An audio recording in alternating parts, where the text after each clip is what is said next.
Hello, viewers. Today, you're going to see me attempt to brew huangjiu with brown sweet rice. Huangjiu is Chinese rice wine. It's literally yellow wine. I'm going to attempt to brew it today with brown sweet rice. Cao nuo mi. If you like this video, please click that like button and subscribe. And please share this video wherever it is appropriate. So this is the normal sweet rice, also known as glutinous rice, that I brew with. It's short grain rice. The starch content makes it suitable for this brewing method. Now, brown sweet rice looks like this. It's the same kind of rice, but it hasn't been, the outer layers, not all of them have been removed. And so it has more protein. The starch content is different. And because of that, I'm going to make some adjustments to my normal recipe. So why am I doing this? It's because of Mr. Huang of Nuoyan Rice Wine House. 中国民间酿造米酒，他们喜欢用偏向于叫糙米，糙米你们听得懂吗？糙米，糙米就是比较粗糙的米。米呢，就是米要稻谷要去壳，它要分两层的，壳去掉之后，表皮还有一层膜，那个是糙米。Mr. Huang said it, so I'll try it. So I do have some strategies for brewing with brown rice instead of white rice, just because brown rice is a little harder to break down and brew with than the white rice. So my strategies are to soak the rice longer, to steam the rice longer, to use lots of enzymes, and to stir more often. So you'll see those changes in the rest of this video. So the day before brewing, we have to prepare. We're going to soak the rice. This is the brown sweet rice. Using 1 kilogram of rice, and I'm going to wash it gently. There's no use washing it as much as the white rice, but I just want to get any powdery residue off of it and remove any bad grains.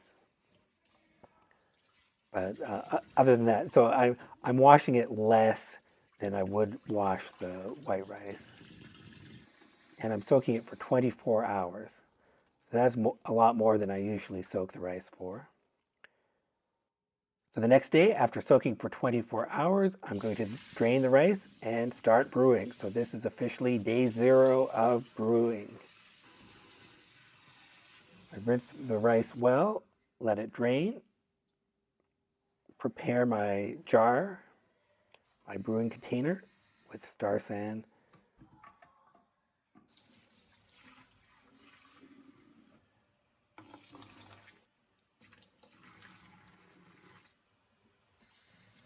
Put the drained rice in the steamer, and I'm going to steam it a full 80 minutes, an hour and 20 minutes. That's twice as much as usual, twice as much as I steamed the white rice for. But I think it's necessary.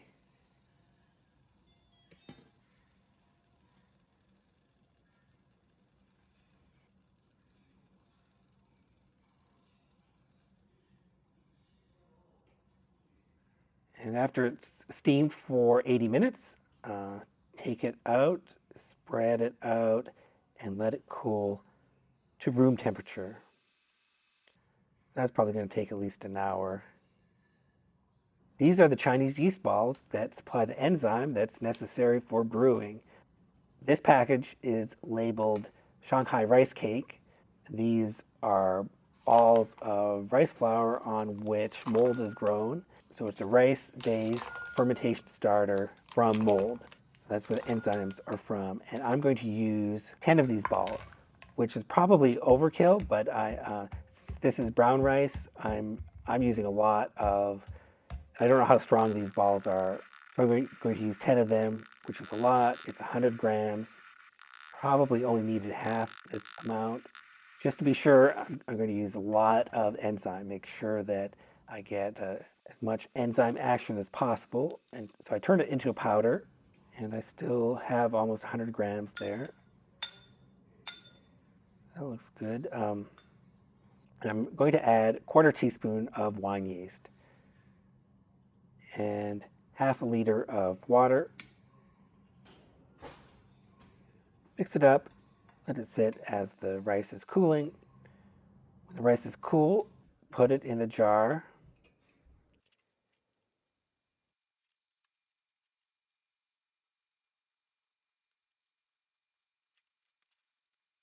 And we'll add the enzyme mixture into the jar. I'm also going to add another half liter of water. So that's 1 liter of water in total for the. So I started with 1 kilogram of rice, and I'm using 1 liter of water and about 100 grams of Chinese yeast balls for the enzymes. Okay, so that's all in the jar, and I'm going to mix it by hand. Make sure all the rice grains are separated, and then keep the lid loose so that gases can escape. And I'm going to ferment this in cool temperature around 18 degrees Celsius. So here's my brewing plan. I'm planning to brew for 1 month. I'm going to stir twice a day for 10 days. For the next 10 days, I'm going to stir once a day and then no stirring at all for the last 10 days. So this is quite a bit more stirring than normal. I want to be sure I have the best chance of getting a good fermentation during this month. So I'm stirring a lot more than normal. So now let's watch the fermentation over the days. Starting on day 1, it starts off quiet. It has a sweet smell, but in the morning I did not hear any bubbles. In the evening I started hearing bubbles. I stir it carefully. It's pretty solid here. The next day you can see liquid has formed and bubbles are forming. It's easier to stir. So it is breaking down. On day 3 you can see even more bubbles on top. More liquid. So it's bubbling away, it's fermenting. Every day there's more liquid at this stage.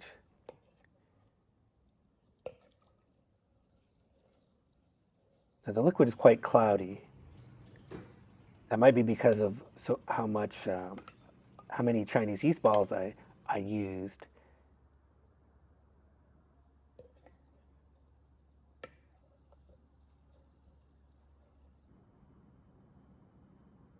So it's very easy to stir. I'm still stirring it twice a day at this point.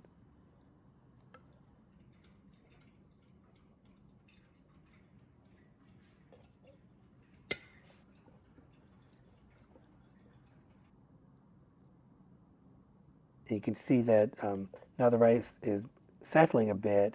There is a layer of liquid on the top. But it's still bubbling nicely. Then from day 11 to day 20, I'm only going to stir it once a day. But I do like showing you the stirring just so you can see the texture every day, how it's changing.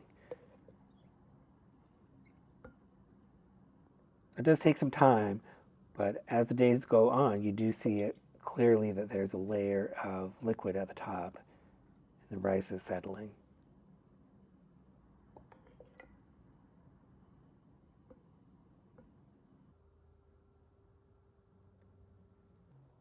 So hopefully over time this becomes less cloudy.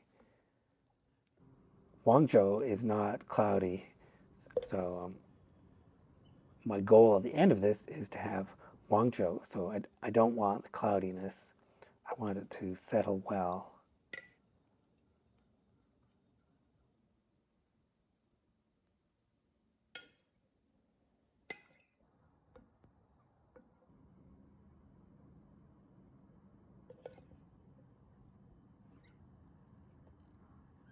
Okay, now it's day 20, and this is the last day I'm going to stir it. From now on, I'm going to leave it be, and you'll just see what it looks like day to day. That layer of liquid at the top gets slightly larger.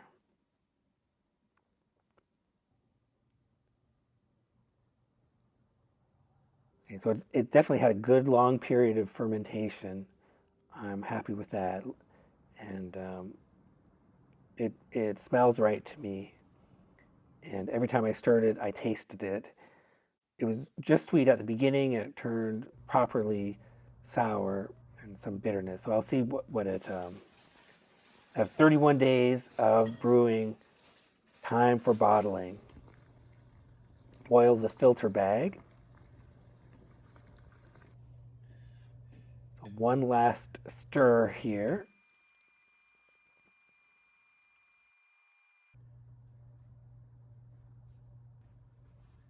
And pour the jar into the filter bag.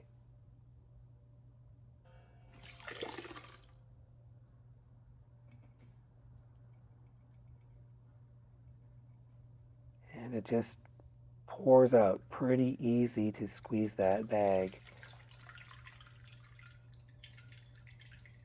So no problems filtering. So that looks good.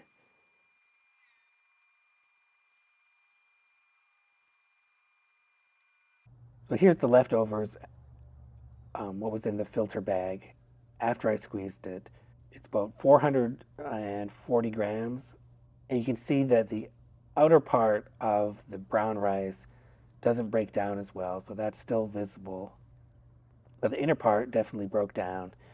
This is more leftover than would be for white rice. This is a reasonable weight of leftovers. I think it fermented reasonably well based on this measure.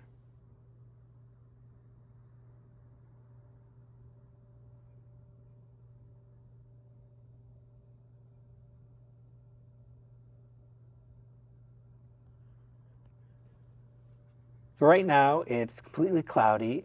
I'm going to taste it like this since I just bottled it. I want to know what it tastes like fresh. But my goal is to let it settle and get a clear huangjiu out of this. So that's my goal in the end. It starts off sour. It has pretty sharp alcohol and a nutty aftertaste. That's the biggest difference with using brown rice instead of white rice, is that nuttiness. So it is a different taste. Right now, it does not taste like huangjiu, but let's wait a few days and I'll taste it again. Okay, so this is 4 days later, and let's do the taste test.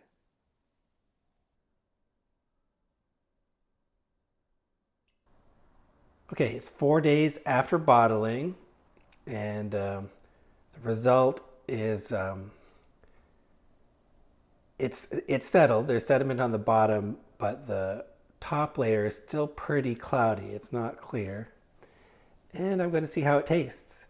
So what I wanted to make here was huangjiu, and I hope this tastes something like it. But I know I have to age it.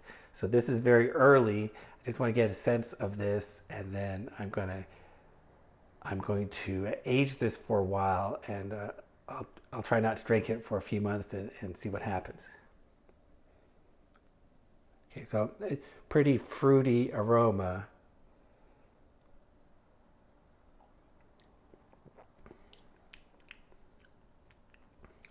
Okay, quite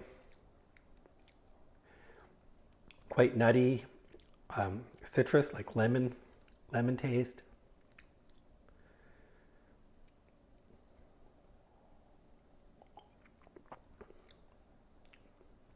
A little thin in flavor, and a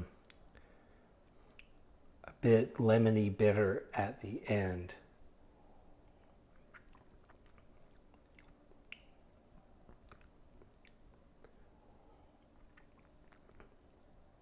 Okay, well, that's interesting. I have to see how this develops. I'll taste it again and report back to you. Hope you found today's recipe interesting. Thank you for watching.